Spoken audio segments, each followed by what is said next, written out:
कृष्णाय वासुदेवाय हरये परमात्मने प्रणतक्लेशनाशाय गोविंदाय नमो नमः।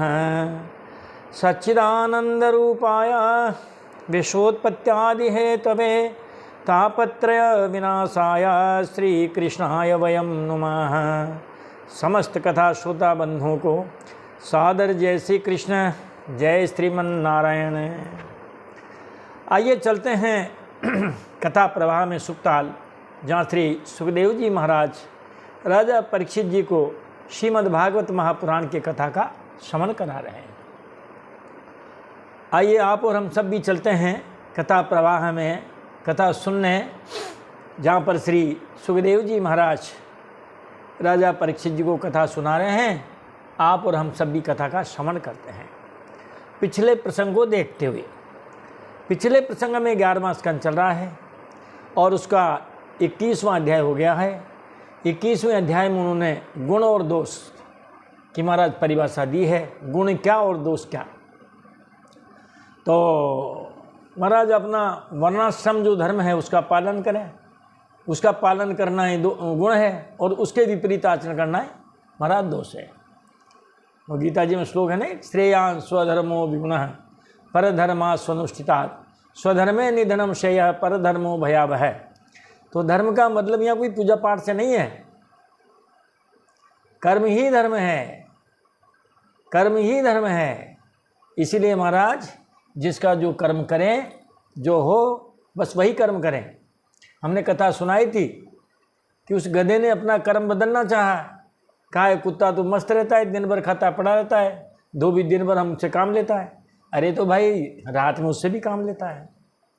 आप क्यों कुत्ते की तरफ दौड़ते हो? उसका क्यों काम लेना चाहते हो? तुम तुम्हारा काम करो, वो उसका काम करें। तो इस प्रकार गुण दोष की व्यवस्था का वर्णन बहुत सटीक किया महाराज।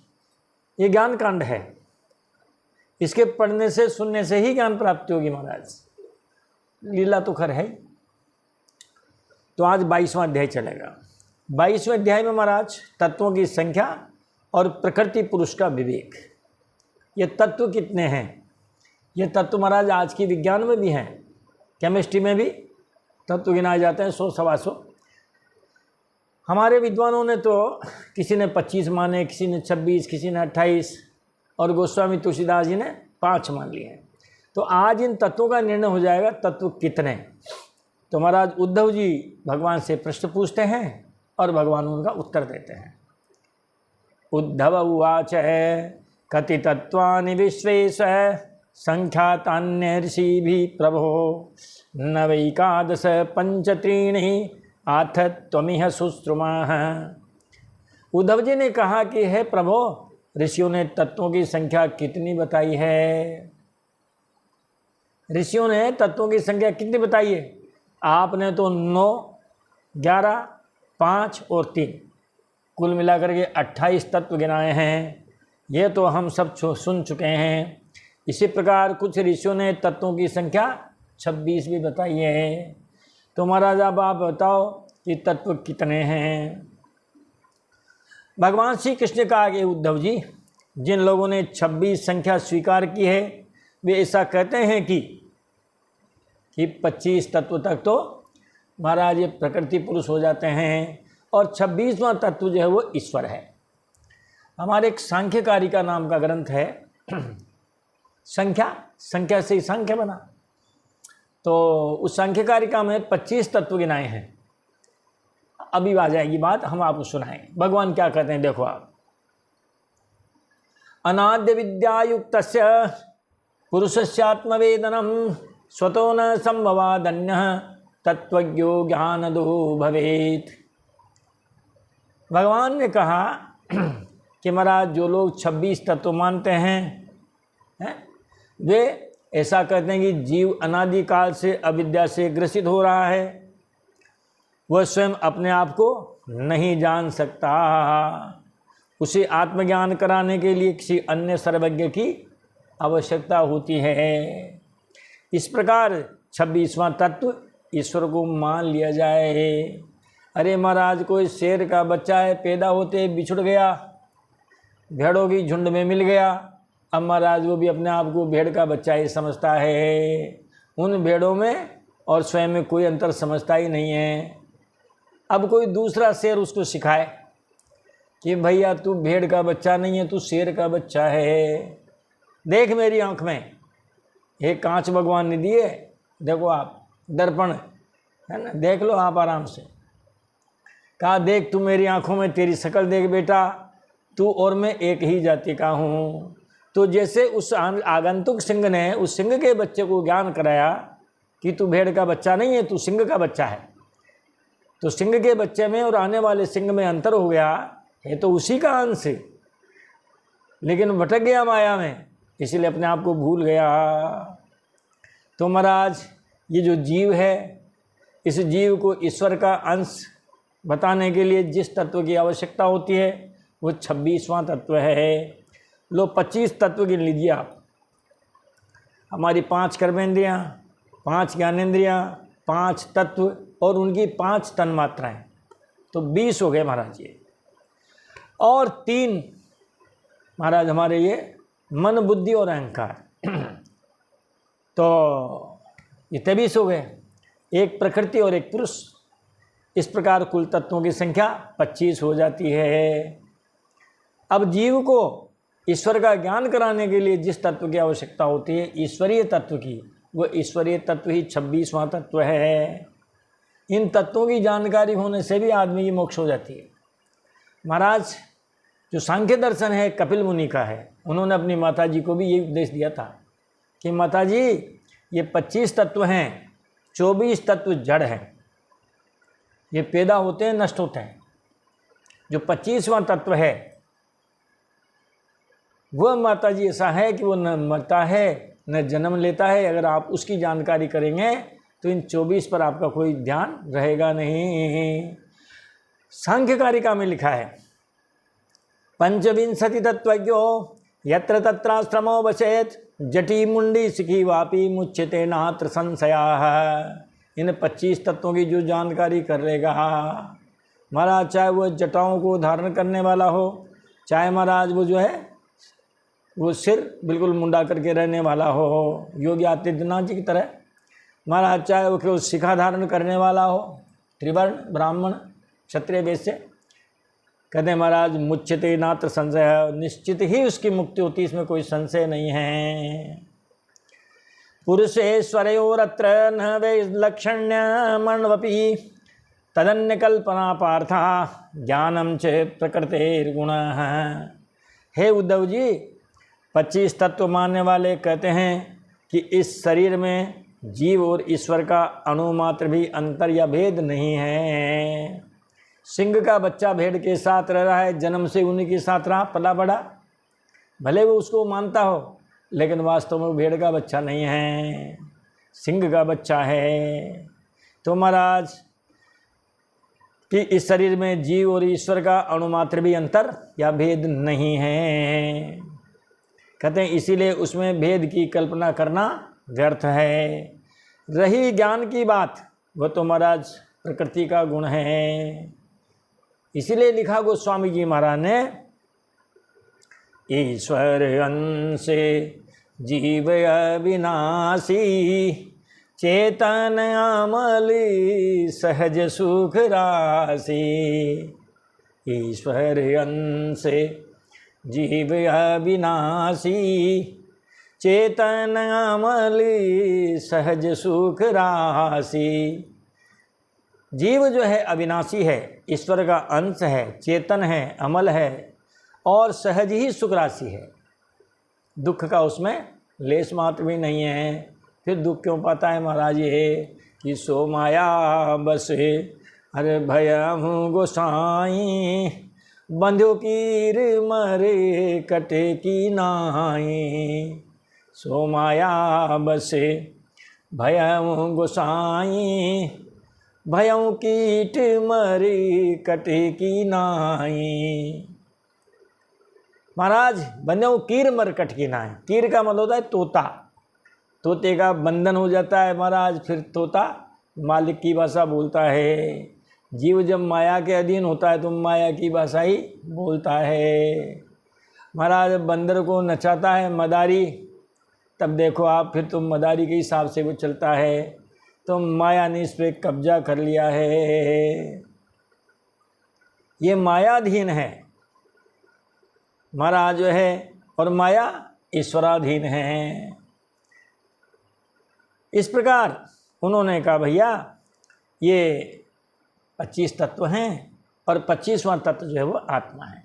फिर उद्धव जी ने कहा कि महाराज प्रकृति पुरुषश्चोभो यद्यप्यात्म विलक्षण हो अन्योन्यापाश्रयात् कृष्ण दृश्यते न विधातयो हो। देखो उद्धव जी ने फिर प्रश्न किया कि हे भगवान, यद्यपि स्वरूपतः प्रकृति और पुरुष दोनों जड़ चेतन के भेद से एक दूसरे से सर्वथा भिन्न हैं, ये अलग है वो अलग है महाराज, फिर ये दोनों एक जैसे क्यों दिखते हैं? तथापि वे आपस में इतने घुल मिल गए हैं कि साधारणतः उनका भेद नहीं जान पड़ता। प्रकृति में पुरुष व पुरुष में प्रकृति अभिन्न से प्रतीत होते हैं, इनकी भिन्नता कैसे हो? इनकी भिन्नता स्पष्ट कैसे हो? अरे महाराज बच्चे की जब शादी ब्याह करते हैं तब देखो आप मुंह अलग अलग होते हैं, लेकिन महाराज बात एक ही निकलती है? जो अंकल जी ने कह दिया वही आंटी जी का वाक्य है, जो आंटी जी ने कह दिया वही महाराज अंकल जी का वाक्य है, इनको अलग नहीं किया जा सकता। तो यही पूछते हैं उद्धव जी महाराज, यद्यपि इनके लक्षण अलग अलग हैं। अरे नर और नारी भेद तो अलग अलग ही है, लेकिन महाराज एक दूसरे में ऐसे घुल मिल जाते हैं कि उनका भेद पाना, उनको भेद करना बहुत मुश्किल है। जैसे लहर और जल, पानी उठा तो लहर हो गया और महाराज लहर बैठी तो पानी हो गया। श्री भगवान उवाच प्रकृति पुरुषश्चेति विकल्पः पुरुषर्षभः ऐसा वैकारिक सर्गो गुण व्यतिकरात्मकः। भगवान श्री कृष्ण ने कहा कि हे उद्धव जी, प्रकृति और पुरुष मानो कि शरीर और आत्मा इन दोनों जैसी है। शरीर और आत्मा इन दोनों में अत्यंत भेद है, एक जड़ है और एक चेतन है। प्रकृति जड़ है और पुरुष चेतन है महाराज, क्योंकि यह जगत प्रकृति के गुणों से निर्मित होता है। इस कारण इसमें जन्म मृत्यु वृद्धि क्षय आदि से युक्त विकारवान है, जबकि पुरुष इन सब से अलग है। ये अंतर है महाराज, एक जड़ है एक चेतन है। महाराज जड़ प्रकृति इस जड़ संसार को बनाती है और उसमें से स्वेदज अंडज उद्भिज जरायुज इन सभी में महाराज ये आत्मा रहती है। इसीलिए जब नष्ट होता है तो शरीर नष्ट हो जाता है। अरे महाराज जब मटका फूटता है, कहते हैं साहब मटका फूट गया तो मटके की आकृति फूटी है, मिट्टी नहीं फूटती है महाराज। इसीलिए मटका अलग है और मिट्टी अलग है। उद्धव उवाच, फिर उद्धव जी ने प्रश्न किया, त्वत्तः परावृत्तधियः स्वकृतैः कर्म भी प्रभो उच्चावचान यथा देहान गृह्णन्ति विसृजन्ति च। उद्धव जी ने कहा कि हे भगवान, आपसे विमुख जीव अपने किए हुए पाप पुण्य के फलस्वरूप ऊंची नीची योनियों में आते जाते रहते हैं। तो फिर ये बताओ महाराज, अब प्रश्न हमारा ये है कि व्यापक आत्मा का एक शरीर से दूसरे शरीर में जाना, अकर्ता का कर्म करना और नित्य वस्तु का जन्म मरण कैसे संभव है? शरीर तो पैदा होते हैं, नष्ट होते रहते हैं, फिर ये नष्ट होने के बाद ये आत्मा महाराज पैदा होने वाले शरीर में कैसे चली जाती है? ये तो अकर्ता है, फिर महाराज ये कर्म कैसे करती है? ये तो नित्य वस्तु है, फिर ये जन्म मरण में कैसे संभव है? महाराज प्रश्न बहुत गंभीर है, देखते हैं भगवान क्या जवाब देते हैं। गीता जी में तो अच्छा दिया इन्होंने कि भाई जो है ये जो एक शरीर से दूसरे शरीर में जाता है ना महाराज, ये लिंग शरीर जाता है जिसमें मन बुद्धि और ज्ञान इंद्रियाँ आती है। स्वप्न में जब शरीर पड़ा रहता है तब भी यही इस शरीर से निकलते हैं, दूसरे शरीर का निर्माण कर लेते हैं और उन्हें से आपको कभी राजा बना देते हैं और कभी रंक बना देते हैं, कभी आपको खुशी करते हैं और कभी आपको गम में डाल देते हैं।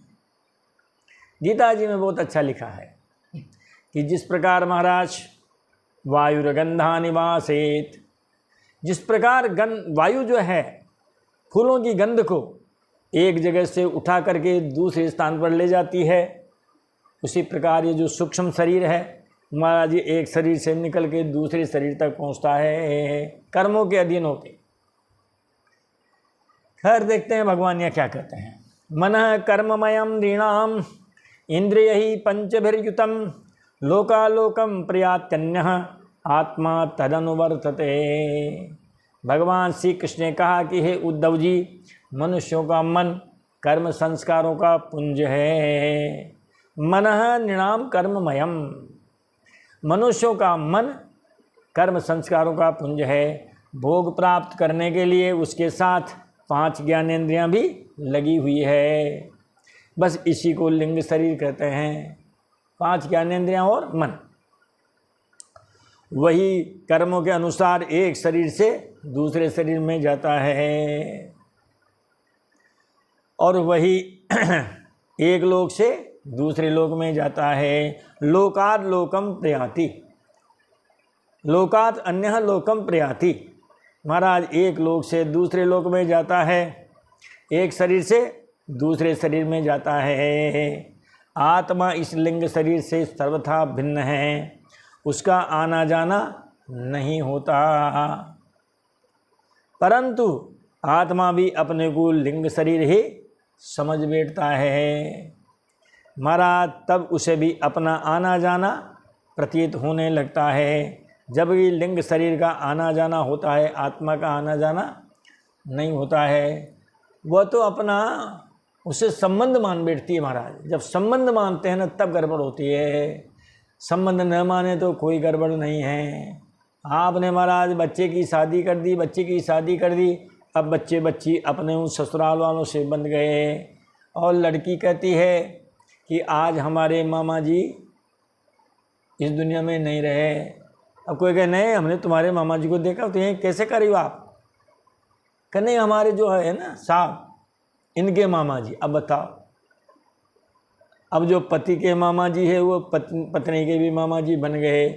पति के मामा देह छोड़ते हैं, पति रोता है तो पत्नी भी रोती है। महाराज क्यों रोती है? उसके मामा तो यही है।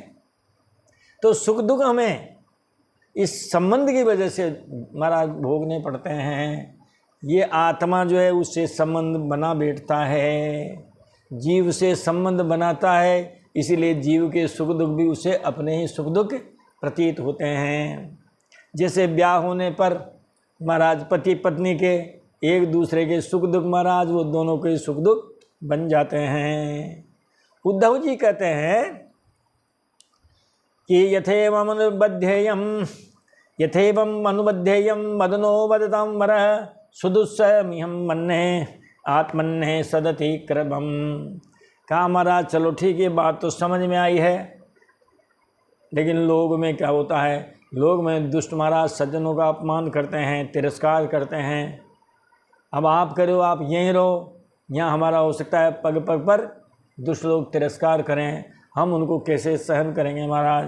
क्योंकि महाराज अस्त्र शस्त्र के घाव तो मिट जाते हैं, लेकिन वाणी का घाव नहीं मिटता है। राजियारा दुआ चलते थे हमारे ज़माने में, पाटा पीड़ उपाव तन लागा तरवारिया बहे जीबरा घाव रतिन ओखद राजिया। बहुत गहरे जो तलवार भाले बल्लम के घाव हैं महाराज, वो घाव मिट जाते हैं, समय के अनुसार सब समाप्त हो जाते हैं, चिन्ह भले ही रह जाए।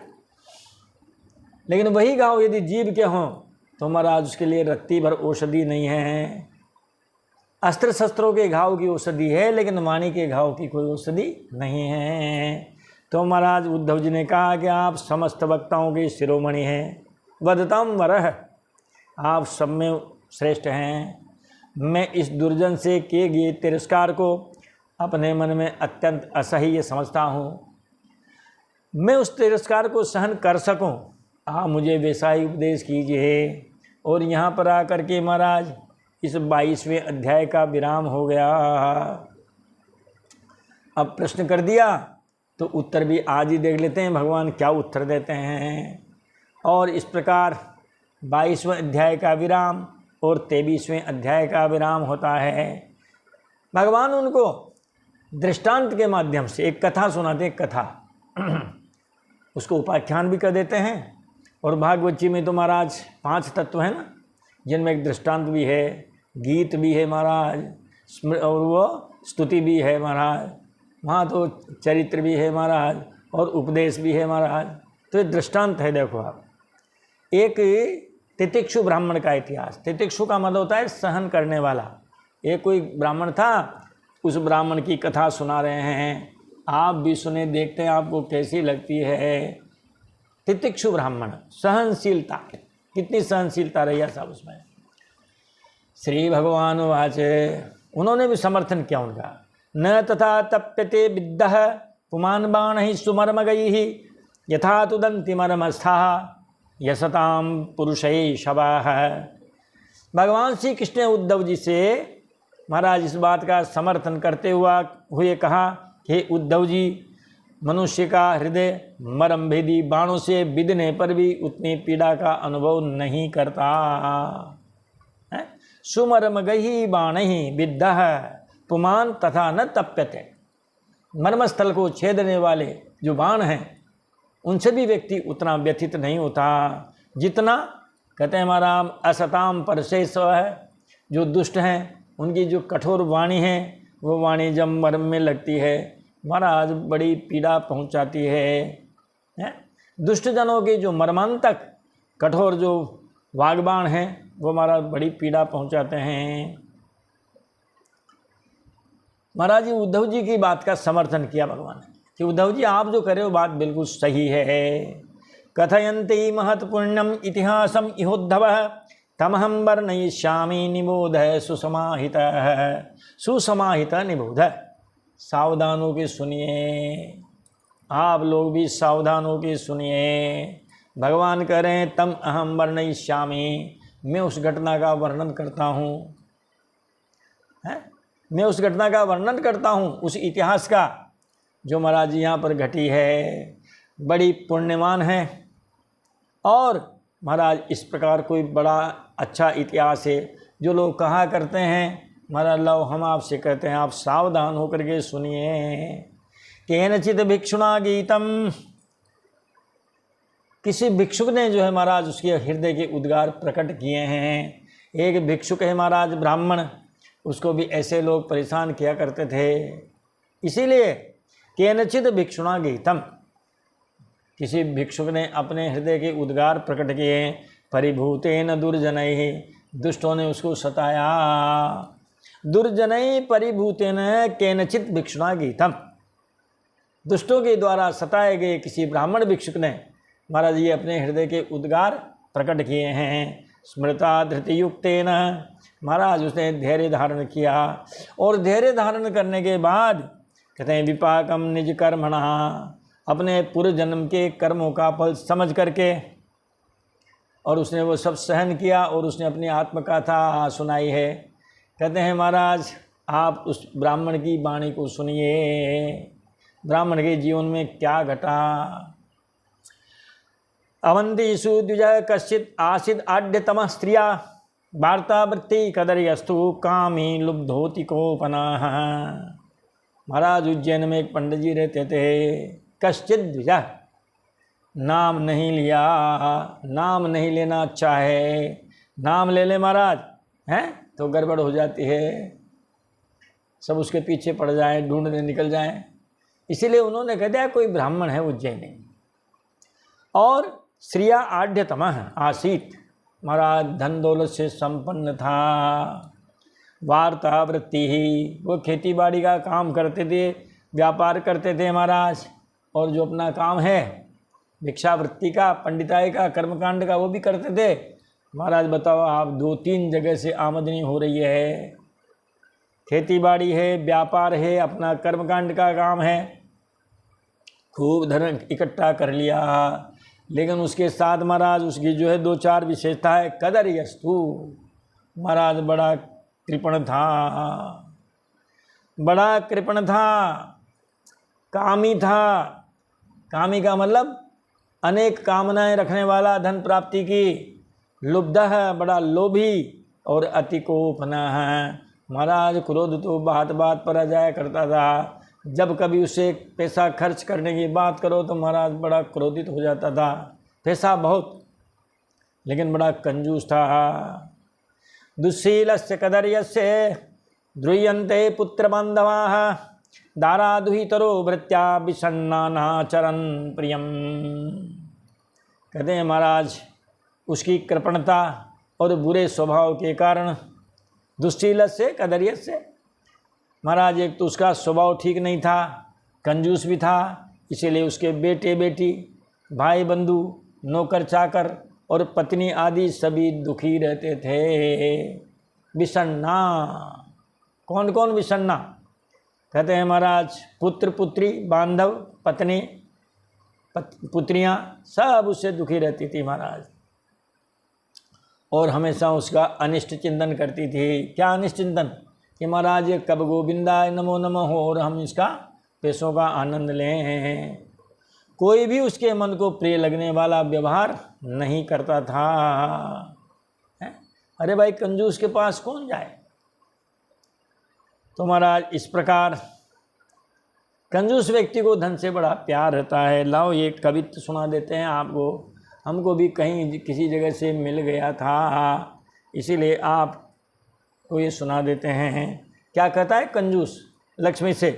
कहा दाता घर जाती तो कदर ऐसी ना ही पाती। तू दानी के पास चली जाती तो तेरे को लुटा देते वो, देख मैं तेरी कदर कर रहा हूँ। दानी कर्ण हो गए महाराज, दानी ददीची हो गए, दानी शिवी हो गए महाराज। कई दान, अरे आधुनिक समय में देखो तो दानवीर भामाशाह हो गए हैं। जो दान वो देगा जिसको लक्ष्मी के प्रति आसक्ति न होगी। कंजूस तो दान दे नहीं सकता। अरे गए दान एक तरफ भाड़ में, भोग भी नहीं कर सकता। इसीलिए कह रहा है कि दाता घर जाती तो कदर ऐसी नहीं होती, मेरे घर आई तो बधाई बांट बावरी। हे बावरी तू मेरे घर आई है, हैं? तुम बधाइयाँ गा, मेरी बधाई गा। तुझे खाने 10 खाने तय खाने में छिपाए रखूं। खाना पित्त खाना और फिर 10 खाना, बता जमीन में गाड़ के रख देता। अरे हो न उदासे मेरो यही चित्त चावरी। मेरे मन में तो यही अच्छा लगता है। खाऊं न खवाऊं, मर जाऊं तो सिखाए जाऊं, नाती और पुतन को आपनो स्वभावरी। मैं तो जाऊंगा ही सही, लेकिन तू खर्च न हो, हमारे घर में विराजी रहे। इसीलिए महाराज न खाऊंगा न खाने दूंगा। मैं मर जाऊं तो मेरे बेटे पोते पड़पोतों को भी सिखा के जाऊंगा। खाऊं न खवाऊं, मर जाऊं तो सिखाए जाऊं, नाती और पुतन को आपनो स्वभाव री। मैं मेरा स्वभाव उनको समझा जाऊंगा कि बेटों ये खर्च करने की नहीं है। अरे घी से चुपड़ी रोटी खानी हो तो बेटा बोतल में घी भर लेना। जब बोतल में घी भरोगे आप, पारदर्शी बोतल में, तो घी दिखाई देगा। रोटी के ऊपर बोतल फेर लेना रोज शाम सवेरे, चुपड़ी रोटी का भी आनंद आ जाएगा और घी भी खत्म नहीं होगा। तो मेरा अपना स्वभाव इन बाद वाली पीढ़ी को बता जाऊंगा, मेरी 7 पुस्तों को बता के जाऊंगा। दमड़ी न देऊँ कभी स्वप्न में भिखारिन को। अगर भीख मांगने कोई आ जाए तो उसको एक दमड़ी नहीं दूंगा मैं। कृपण कहे लक्ष्मी से बैठी गीत गाओ रे। कृपण लक्ष्मी से कहता है कि अगर दान में दे दूंगा तो तुम पता नहीं कहाँ कहाँ रोती फिरोगी, इसलिए यहीं रहो और बैठे बैठे मेरे गीत गाया करो। ये महाराज कृपण व्यक्ति के स्वभाव का वर्णन किया, हमें अच्छा लगा। जहाँ कहीं भी किसी ने भी कहा होगा तो महाराज कहते हैं कि उद्धव जी दरिद्रता के दोष से कुछ समय बाद उसका सब धन नष्ट हो गया। भाई दान भोग नहीं तो फिर तो नाश की गति है। तो सारा धन उसका चला गया। अब धन की चिंता करे महाराज, उसकी बार बार चिंता करे और चिंता ही चिंता में बड़ा दुबला हो गया। तस्यैवं ध्यायतो दीर्घम नष्टरायस्तपस्विनः खिद्यतो वाष्पकण्ठस्य निर्वेदः सुमहानभूत्। नष्टरायस्तपस्विनः वाष्पकण्ठस्य खिद्यतः। महाराज धन के नाश उसके हृदय में बड़ी जलन हुई। उसके मन का महाराज उसका मन खेद से भर गया, आंसुओं के कारण गला रुंध गया। तस्यैवं ध्यायतो दीर्घम। इस प्रकार महाराज धन की चिंता करते करते ही अब उसके मन में संसार के प्रति महान दुख बुद्धि हो गई। अब धन चला गया है ना। अब का संसार कुछ नहीं है और महाराज उत्कट वैराग्य का उदय हो गया। जब धन नहीं रहा, गोस्वामी जी ने लिखा ना एक जगह, नारी मुई गृह संपत्ति नासी मूड मुड़ाए घर और होए सन्यासी।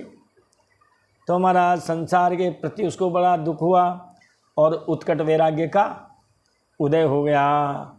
अब वह ब्राह्मण मन ही मन कहने लगा कि हाय हाय बड़े खेद की बात है।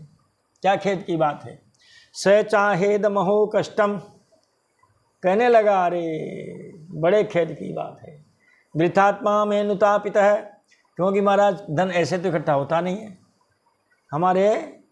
हम हाड़ौती अंचल से हैं, राजस्थान, हाड़ौती, कोटा, बारा, बूंदी, झालावाड़। यहाँ की कहावतें बहुत प्रसिद्ध है। कहते हैं मूंजी के घर पूंजी होती है। अरे महाराज जो मूंजी नहीं होगा वहाँ पूंजी भी नहीं होगी। तो उसने कहा मैंने मेरे शरीर को बहुत कष्ट दिया, न कभी मैंने अच्छा खाया, न कभी पहना, न मैंने कभी तीर्थ यात्रा की, न मैंने कभी कोई मेहमानों की सेवा की, मैंने कुछ नहीं किया। मैंने मेरे शरीर को बहुत कष्ट दिया। अब जिस धन के लिए मैंने जी तोड़ परिश्रम किया, यस्य अर्था आयास ईदृशः। महाराज यस्य अर्थ आयास ईदृशः, जिस धन को कमाने के लिए, इकट्ठा करने के लिए मैंने इतना कष्ट उठाया, न धर्माय न कामाय, न तो वह धर्म कर्म में ही लगा, न मैंने कहीं कोई मंदिर धर्मशाला बनवाना तो बहुत दूर, उसमें मैंने कोई कुर्सी नहीं डलवाई, पंखा कूलर कुछ नहीं लगवाया। महाराज कुछ नहीं किया, न धर्म किया और न कर्म किया। सुख भोग महाराज उसमें भी मैंने नहीं लगाया। बड़ा पश्चाताप कर रहा है महाराज। प्रायेणार्थः कदर्याणां न सुखाय कदाचन यह चात्मोपतापाय मृतस्य नरकाय च। ये श्लोक हमको बहुत अच्छा लगा। ज्ञान प्राप्ति का है महाराज ये श्लोक।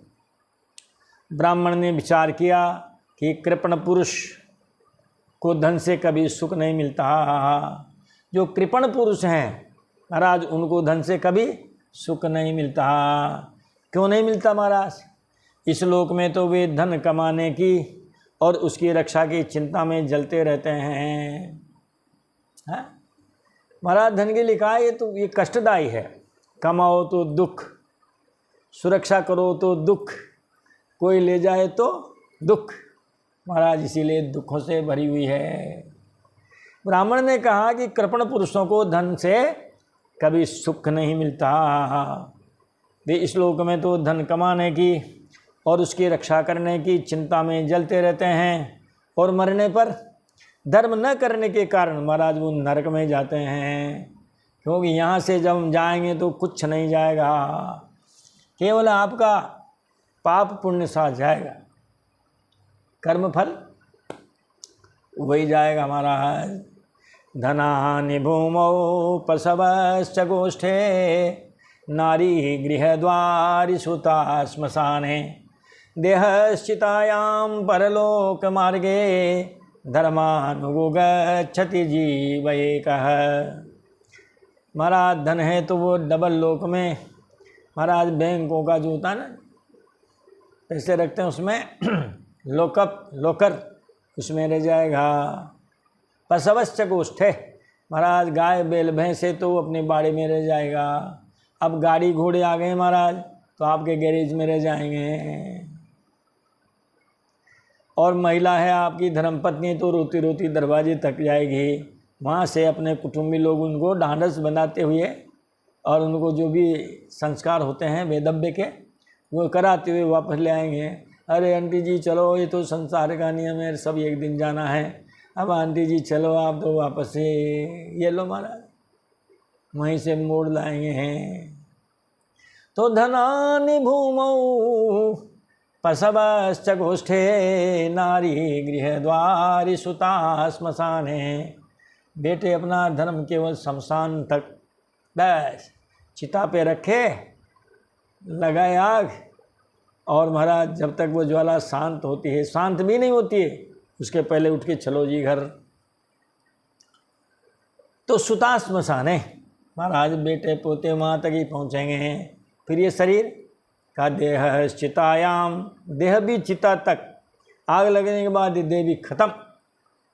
परलोक में कौन? कहा महाराज एक धर्म व्यक्ति का साथ है, बस वही उसके साथ जाता है। धर्मानुगच्छति जीव एकः, व्यक्ति के द्वारा किया गया जो धर्म कर्म है वो आगे चलता है और व्यक्ति उसके पीछे पीछे चला जाता है। लोग कहते हैं यार क्या लाएं और क्या ले जाएं, खाली हाथ आए खाली हाथ जाएं। हम थोड़ा इससे सहमत नहीं हैं। यूँ नहीं है भाई, आप पाप पुंज के अनुसार महाराज यहाँ आपको मिलने वाले सुख दुख साथ में लाए हो, और यहाँ जो हमने किया दिया है, जो करेंगे जो करेंगे महाराज उनको लेकर के भी यहाँ से जाएंगे। ये बात तो सही है कि कहीं दूसरे देश में जाते हैं, यहाँ का तमाम पैसा यहीं रह जाता है, मगर वहाँ का भी तो पैसा मिलता है ना। प्रवर्तन निदेशालय के यहाँ वहाँ मिलता है, जहाँ जाना चाहो वहाँ की मुद्रा ले लो। इसीलिए महाराज हमारा तो ये सिद्धांत है, क्योंकि इसमें आए हैं मनुष्य लोक में, पाप पुण्य दोनों होते हैं, जाने अनजाने में होते हैं। तो वो जो तराजू होती है ना, ये आजकल का तो ये इलेक्ट्रॉनिक आ गई, आजकल तो वजन करने की मशीन है। वो तराजू बढ़िया थी पहले महाराज, उसके दो पलड़े, एक पाप का एक पुण्य का, तो बार बार नज़र रखते रहो कहीं ऐसा तो नहीं कि पाप का पलड़ा कहीं नीचे ज़मीन की ओर जा रहा है ना। हमेशा देख लो कि भाई पुण्य का पलड़ा थोड़ा नीचे रहे। और पाप और पुण्य को अगर देखा जाए तो महाराज स्वहित में किए गए जो कर्म हैं उनसे पाप संभव है, लेकिन परहित में किए गए जो काम हैं महाराज उससे ही पुण्य मिलता है। अष्टादश पुराणेषु व्यासस्य वचनद्वयं, परोपकारः पुण्याय पापाय परपीडनम। पापाय परपीडनम, अगर आपको पाप करना है तो दूसरों को परेशान करो, और पुण्य करना है तो महाराज परोपकार करो। परहित सरी से धर्म नहीं भाई, परपीड़ा सम नहीं अधमाई। तो इस प्रकार पाप पुण्य का लेखा जोखा। तो महाराज भगवान कह रहे हैं उद्धव जी से कि उद्धव जी उस ब्राह्मण का जब धन चला गया तब महाराज उसको बड़ी विकलता हुई। अब वैराग्य हो गया उसको, हटा अब नहीं करेंगे पैसा को इकट्ठा। और ये भी आया कि जो कंजूस व्यक्ति हैं उनको धन से कभी भी सुख नहीं मिलता। इस दुनिया में इस लोक में धन कमाने, उसकी सुरक्षा में, इनमें उनका जीवन चला जाता है। और चूँकि धर्म कर्म सुख उपभोग नहीं करने के कारण परलोक में भी उनको स्थान अच्छा नहीं मिलता, वहाँ भी नरक लोक में जाना पड़ता है। धन ही अनर्थ का कारण है, ऐसा विचार करके वो ब्राह्मण कहने लगा, अरे इस धन के पीछे मैंने भाई बंधु कुटुंब कबीले सबसे बैर पा लिया। पहले हम सभी एक रहते थे। विद्यन्ते भ्रातरो दारा पितर सुरदस्तथा, एका स्निग्धा काकिनिना सद्य सर्वीरय कृताः। वो इस धन की महिमा बता रहे हैं। एका स्निग्धा, महाराज ये सब पहले स्नेह में बंद करके और महाराज एक रहते हैं। भाई पत्नी पिता मित्र सब स्नेह बंधन में बन करके महाराज बिल्कुल एक रहते हैं। फिर कहते हैं महाराज काकीना, ये काकीना मतलब जो है पुराना शब्द है, इसका अर्थ होता है कोडी, फूटी कोडी। अगर हमारा स्वार्थ से फूटी कोडी के लिए लड़ाई हो गई, सब दुश्मन बन गए, सबका प्रेम छिन्न भिन्न हो गया। जैसे हमारा दूध में नींबू डाला हो, नींबू की बूंद। तो कहते हैं जो भाई बंधु स्त्री पुत्र माता पिता सगी संबंधी स्नेह बंधन में बंधकर बिल्कुल एक हुए रहते हैं, वे सब के सब एक कोडी के कारण इतने क्रोध में आ जाते हैं कि तुरंत एक दूसरे के शत्रु बन जाते हैं। अरयः कृता, सर्वे अरयः कृता, सद्य यानी तत्काल, और यहाँ तक कि एक दूसरे का सर्वनाश कर डालते हैं। भाई बंधुओं की लड़ाई तो प्रसिद्ध है महाराज इस दुनिया में। व्यर्थयेर्था हया वित्तम प्रमत्तस्य वयो बलम कुशलाये न सिद्ध्यन्ति जरट किम नु साधये। व्यर्थया अर्थ इहया, व्यर्थया इह अर्थ इहया। महाराज कहते हैं और जो है मैंने धन इकट्ठा करने की व्यर्थ चेष्टा में सारी जिंदगी खो दी। कुशलाये न सिद्ध्यन्ति, विवेकी लोग जिन साधनों से मोक्ष तक प्राप्त कर लेते हैं, महाराज मैंने उन्हीं को धन इकट्ठा करने की चेष्टा में खो दिया। मेरा मन, मेरी बुद्धि, मेरे विचार, मेरी शरीर, ज्ञानेंद्रियाँ, कर्मेंद्रियाँ सब मैंने तुम्हारा धन कमाने में लगा दिया। इस प्रकार ब्राह्मण पश्चाताप करने लगा। कुशलाये न सिद्ध्यन्ति, विवेकी लोग जिन साधनों से मोक्ष तक को प्राप्त कर लेते हैं, महाराज मैंने उन्हीं को धन इकट्ठा करने की चेष्टा में, व्यर्थ चेष्टा में खो दिया। महाराज अब मैं बुढ़ापे में कौन सा साधन करूँगा, जरते किम नु साधे। महाराज तो विकेट आउट होने का समय आ गया, मैं अपने कर्तव्य से च्युत हो गया। मैंने प्रमाद में अपनी आयु, धन और बल सब इस धन के चक्कर में खो दिए। नूनम में भगवान तुष्ट सर्वदेवमयो हरिः एन नेतो दशामेताम निर्वेदश्चात्मनः प्लवः। अब जब धन चला गया, अब महाराज उनको बुद्धि आई है। सर्वमयो हरि, सर्वमयो हरि, सर्वदेवमयो हरि। महाराज जो देवादिदेव हैं, परमात्मा हैं, परमात्मा मुझे लगता है अब मेरे ऊपर प्रसन्न हैं, इसमें कोई संदेह नहीं है। नूनम यानी निश्चय ही, निश्चय ही परमात्मा मेरे ऊपर प्रसन्न हैं, जिन्होंने मुझे इसी स्थिति में पहुंचा दिया कि आज एक कोड़ी नहीं और भिक्षावृत्ति करके जीवन चलाने की नौबत आ गई। तभी तो उन्होंने मुझे इस दशा में पहुंचाया है और मुझे जगत के प्रति ये दुख बुद्धि और वैराग्य दिया है। धनाढ्य व्यक्ति को कभी वैराग्य नहीं होता महाराज, कोई बिरले ही होंगे जो धन संपन्न होने के बाद भी वैराग्य की बात करते हों। महाराज जब धन संपन्न होता है आदमी है तो जो उपभोगी सामग्री है तो उसको खरीदने, उसको उपयोग में लेने, इन्हें में महाराज वो अपना आनंद समझता है। वैराग्य किसको होगा? जिसके पास कुछ नहीं होगा। तो कहते हैं महाराज भगवान ने मुझे अब इस दुनिया के प्रति दुख बुद्धि दे दी है, वैराग्य दिया है। वास्तव में तो वैराग्य ही इस संसार से पार होने के लिए नौका के समान है। निर्वेदश्चात्मनः प्लवः। निर्वेद का मतलब वैराग्य। संसार से भी पार जाना होगा तो महाराज वैराग्य तो धारण करना ही पड़ेगा।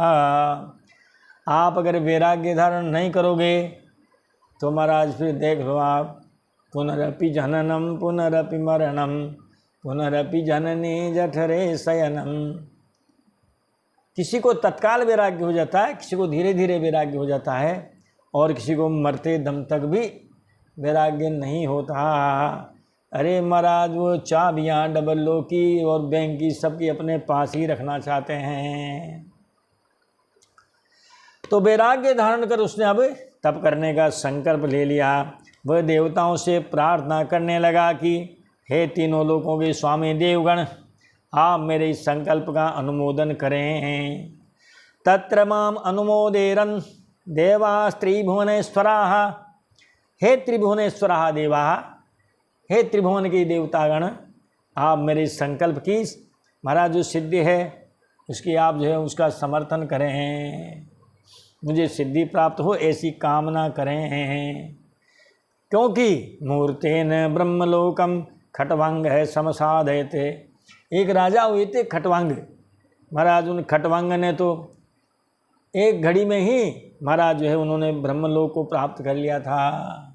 इसीलिए अब हमारे पास भी कुछ तो समय है, इसलिए थोड़े ही समय में कहते हैं महाराज मेरी सिद्धि प्राप्त हो, मुझे भगवान की प्राप्ति हो, अब मुझे दुनिया से कोई मतलब नहीं, मुझे संसार से कोई मतलब नहीं, परिजनों से और परिकरों से कोई मतलब नहीं।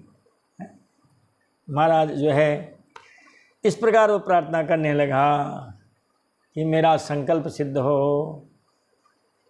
श्री भगवान उवाच, भगवान कहते हैं उद्धव जी, इत्यभिप्रेत्य मनसा यावन्तो द्विज सत्तमः उन्मुच्य हृदय ग्रंथिन शांतो भिक्षुरभुन मुनेः। भगवान श्री कृष्ण कहते हैं कि हे उद्धव जी, उस उज्जैनवासी ब्राह्मण ने मन ही मन इस प्रकार निश्चय कर लिया और निश्चय करके मैं और मेरेपन की गांठ खोल दी। अहम मम, ये दो ही बातें मुख्य है, अहम यानी मैं और मम यानी मेरे। अगर मान लो जो लगाव जो होता है, अटैचमेंट जो होता है वो तो इसी से होता है, ऐसा मैं और मेरेपन से। महाराज की धोबी के प्रेस के उस कपड़ों में आग लग गई, पूरे कपड़े जल गए, आपके कपड़े होंगे तो थोड़ा दुख होगा, वरना क्या कहोगे, अरे यार लगती रहती आग वाग, कोई बात नहीं है, तो बहुत छोटी मोटी बात कहते, बड़े बड़े गोदामों में आग लग जाती है, क्योंकि आपके कपड़े वहाँ नहीं हैं। कपड़े होते तो अरे यार मेरे भी वहाँ 5 जोड़ी 10 जोड़ी कपड़े थे, अब धोबी से तो क्या लें यार, क्या धोबी देगा, अब तो उतना ही नुकसान हो गया। तो दुख और सुख की अनुभूति मैं और मेरे में है, ये गांठ खुल गई महाराज, अब न मैं रहा न मेरापन रहा। इसके बाद वह शांत होकर मौनी सन्यासी हो गया, बोलना बंद, बस। सचचार महिमेताम संयतात्मेन्द्रियानिलः भिक्षार्थम नगर ग्रामान असंगो लक्षितो विशत। अब तो महाराज भिक्षावृत्ति का समय आ गया, भीख मांग के खाना पड़ता। अब चूँकि जब धनाढ्य थे महाराज, किसी को कोई मदद की नहीं। अरे महाराज जब खुद के बेटा पोता, खुद की पत्नी, भाई बंधुओं को ही जब उसने कभी कुछ नहीं दिया तो और को तो देने की बात ही नहीं है। अब उन्हीं के घर जा कर के भिक्षाम देही ऐसा कहना है, बड़ी कठिन बात है। अब उसका कौन सम्मान करे? पहली बात तो भिक्षुक का सम्मान ही नहीं होता।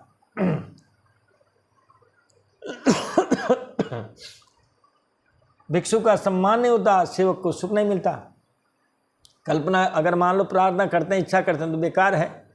गोस्वामी जी ने लिख दिया कि सेवक सुख चह मान भिखारी व्यसनी धन शुभ गति व्यभिचारी। सेवक को सुख नहीं, भिखारी को सम्मान नहीं, व्यसनी व्यक्ति को धन नहीं, व्यभिचारी की सद्गति नहीं। अब उसके मन में किसी प्रकार की आसक्ति नहीं रही, उसने अपने मन, इंद्रियां और प्राणों को वश में कर लिया। संयत आत्मा, इंद्रिय और अनिलः, मन, इंद्रिय और प्राणों को वश में कर लिया। अब वह पृथ्वी पर स्वच्छंद रूप से विचरने लगा। महाराज जो भिक्षा के लिए नगर और गांव में जाता अवश्य था, लेकिन अलक्षित है। अरे महाराज कुछ अलग ही वेश बना कर जाता था, छुपता छुपाता हुआ, किसी को मालूम न पड़े कि महाराज पंडित जी इधर से जा रहे हैं। पूरे गांव के बच्चे पीछे लग जाते होंगे महाराज, हैं? ऐसे व्यक्ति या तो दानी ही महाराज जो प्रसिद्ध होता है ना, सुख्यात कुख्यात।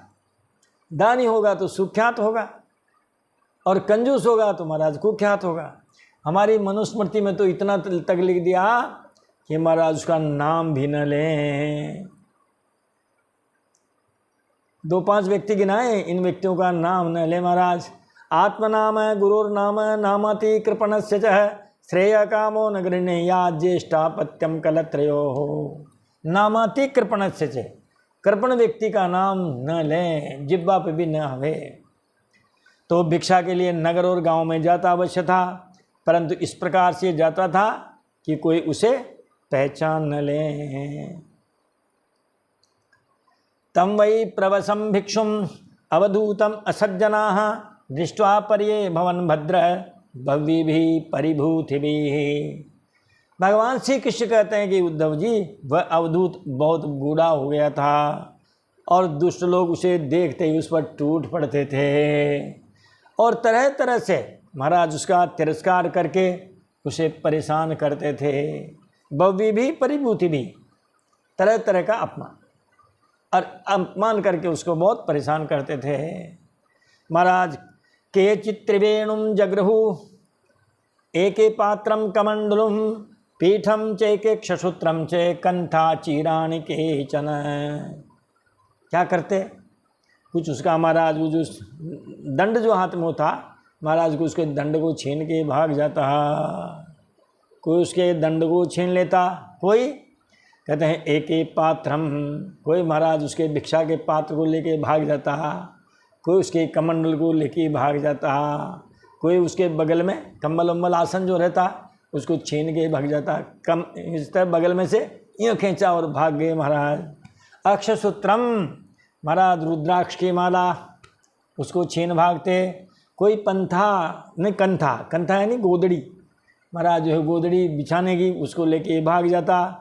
और कोई कोई तो महाराज उनकी लंगोटी और अस्त्र वस्त्रों और उसके वस्त्रों को भी महाराज अस्त व्यस्त कर देते, इधर उधर डाल देते थे, ऐसे परेशान करने लग गए। अब क्या करें महाराज। एवं स भौतिकम दुखम दैविकम देहितम जगत भोक्तव्यमात्मनोदिष्टम प्राप्तम प्राप्तम अबुध्यत। इतना होने के बावजूद भी अब उसके मन में विकार नहीं होता। 3 प्रकार के दुख बताए महाराज यहाँ हैं, दैहिक, दैविक और भौतिक। ये 3 संताप उसको सताते थे। कहते हैं महाराज दैविक, कभी वर्षा, कभी सर्दी, कभी गर्मी, ये उसको सताते थे महाराज। और दैहिक में कहते हैं महाराज उसको कभी सर्दी होती, कभी गर्मी होती, कभी बुखार आती, ये सब होते थे महाराज। भौतिक महाराज कभी उसको कभी कहीं गाली मिलती, कहीं इस तरह छीना झपटी होती है। तो इस प्रकार इन 3 प्रकार के दुखों से महाराज वो दुखी होता, लेकिन इन सब संतापों को चुपचाप सह लेता। महाराज उसके मन में कोई विकार नहीं होता। क्यों नहीं होता? वो समझ गया कि ये सब दुख मेरे पूर्व जन्मों का कर्म फल है, इस जन्म के कर्मों का फल है और इसे मुझे अवश्य ही भोगना पड़ेगा। है नापभुक्तम क्षीयते कर्म जन्म वर्ष शतैरपि। सैकड़ों जन्म हम धारण कर लेंगे फिर भी महाराज कर्म फल भोग नहीं पड़ेंगे। कहते हैं देवताओं से अच्छा काम होता है इसलिए स्वर्ग में बैठे रहते हैं, राक्षसों से बुरा होता है इसीलिए महाराज वो पाताल लोक में बैठे रहते हैं। ये मनुष्य योनि ऐसी है कि नहीं चाहते हुए भी आपसे कभी पाप हो जाता है, कभी पुण्य हो जाता है, इसलिए पाप पुण्य का फल भोगने के लिए हम बीच में है ना, इसलिए बीच वाले कभी ऊपर चले जाते हैं, कभी नीचे चले जाते हैं, कभी बीच में रह जाते हैं। परिवर्तन इनमें होता रहता है महाराज। जो बड़े जो टाटा बिरला डालमिया हैं वो कभी गरीबी की रेखा से नीचे नहीं, और जो गरीबी की रेखा से नीचे है वो कभी महाराज टाटा बिरला डालमिया नहीं। ये बीच में जो मध्यम आय वर्ग हैं, अरे महाराज इनमें कोई अच्छी पीढ़ी आती है तो उत्थान हो जाता है, बाद की पीढ़ी नाकाम हो जाती है तो महाराज वो वापस वहीं आ जाते हैं। पुनर्मूषिको भव। तो उस ब्राह्मण को लोग ऐसे परेशान करते थे, फिर भी उसके मन में विकार नहीं होता था। उसको मालूम है कि जो मैंने किया है वो मुझे भुगतना ही पड़ेगा। आज भी अगर इंसान ये सोच ले तो महाराज वो दुखी नहीं होगा। उसने कहा प्राप्तम प्राप्तम दुखम, जो दुख मुझे बार बार मिल रहा है दैहिक दैविक भौतिक, ये सब और भाग्य से आने वाला जो है, ये सारे दुख जो है मेरे पूरे जन्म के, इस जन्म के कर्म किए हुए हैं महाराज, मुझे भोगना ही पड़ेगा। परिभूत इमाम गाथाम अगायत नराधमैः पातयद्भिः स्वधर्मस्तु धृतिमास्ताय सात्विकीं। नराधमैः पातयद्भिः धर्मस्तु पातयद्भिः परिभूतः। भगवान कहते हैं उद्धव जी, यद्यपि नीच मनुष्य तरह तरह की तिरस्कार करके उसे अपने धर्म से गिराने की चेष्टा किया करते थे, फिर भी वह बड़ी दृढ़ता से अपने धर्म में स्थित रहता हुआ महाराज सात्विक धैर्य का आश्रय लेता था।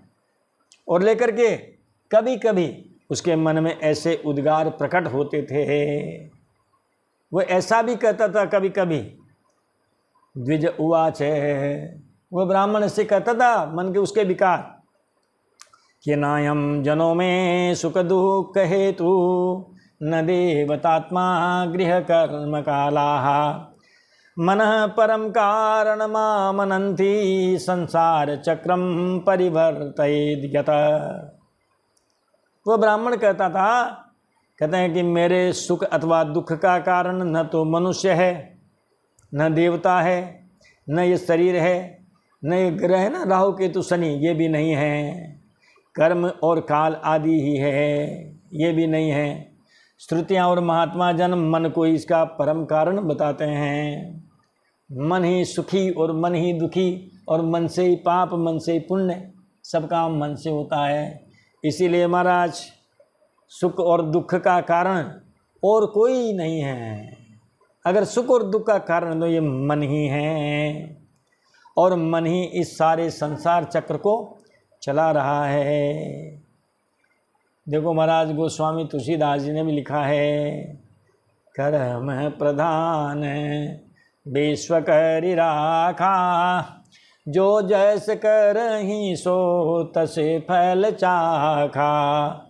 कर्म प्रधान विश्व करि राखा, जो जैस करहि सो तसे फल चाखा। सारे विश्व में कर्मों की प्रधानता कर दी महाराज, जो जैसा करेगा वैसा भरेगा। करहि जो कर्म पाव फल सोई, निगम नीति असी कह सब कोई। करहि जो कर्म पाव फल सोई, निगम नीति असी कह सब कोई। जो कर्म करेंगे वे सफल मिलेगा, जैसी करनी वे सफल, आज नहीं तो निश्चय कल।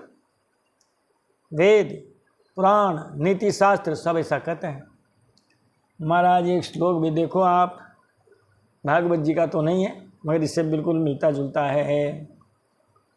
का सुख से दुख से न कोपि दाता, परो ददाति कुबुद्धिरेषा। अहम करोमीति वृथाभिमानः, स्वकर्म सूत्र ग्रथितो हि लोकः। कहते हैं न सुख से दाता और न दुख से दाता कोपी। कोई भी आपको न सुख देता है न दुख देता है।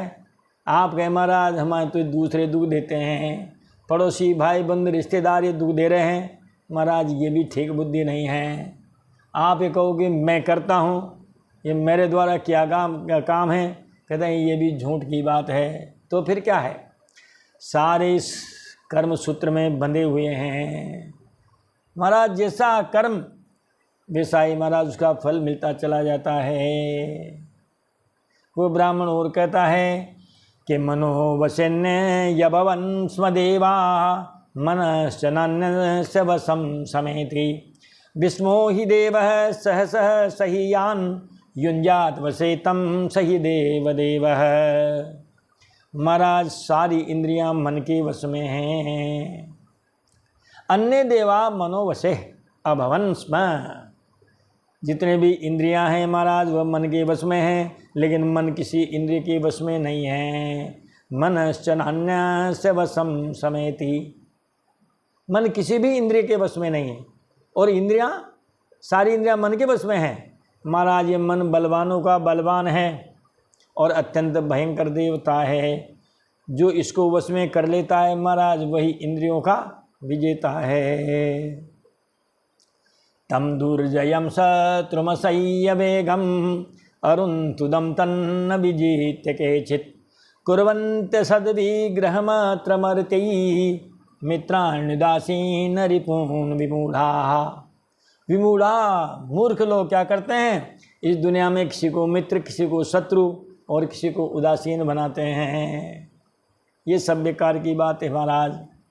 सचमुच में मन बहुत बड़ा शत्रु है और इसका आक्रमण असह्य है। ये केवल बाहरी हमारे शरीर को संताप नहीं देता है, केवल ज्ञानेंद्रियों कर्मेंद्रियों को नहीं सताता है। अरुन्तुदम, अरे महाराज ये तो मर्म स्थानों को भी भेदता रहता है। अब मनुष्य इस मन को तो जीतते नहीं हैं और क्या करते हैं, दूसरे मनुष्य से मिथ्या विवाद करते रहते हैं। और वो दूसरे व्यक्ति भी उनसे वैसे ही विवाद करते रहते हैं। तो महाराज मूर्ख लोग इसे जीतने का प्रयास करते नहीं और दूसरे मनुष्यों से मिथ्या विवाद करते रहते हैं और इस जगत के लोगों को ही किसी को शत्रु, किसी को मित्र और किसी को उदासीन बना लेते हैं।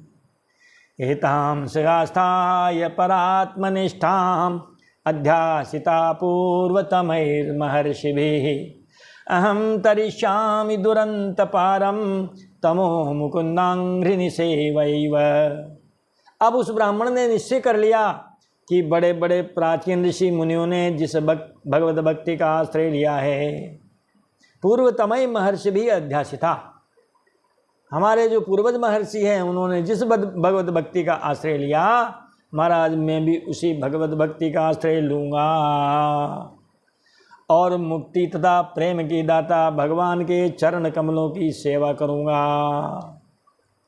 मुकुंदांग्रि निसेवैव, भगवान जो बाल मुकुंद हैं उनकी चरणों की सेवा करूँगा और उस सेवा के द्वारा क्या करूँगा, कहते हैं ये जो दुरंत अज्ञान सागर है बड़ी मुश्किल से पार होता है महाराज, इसको मैं फिर अनायास ही पार कर लूँगा। किसके द्वारा, भगवत भक्ति के द्वारा मैं इस दुरंत संसार सागर को पार कर लूँगा।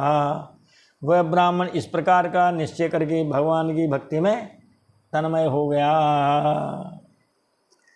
श्री भगवान उवाच निर्विद्य नष्ट द्रविणो गतक्लमः निर्विद्य नष्ट द्रविणो गतक्लमः प्रवृज्यगां पर्यटमान इत्थं निराकृतो सद्भिरपि स्वधर्मात् अकंपितो मुनिराह गाथाम।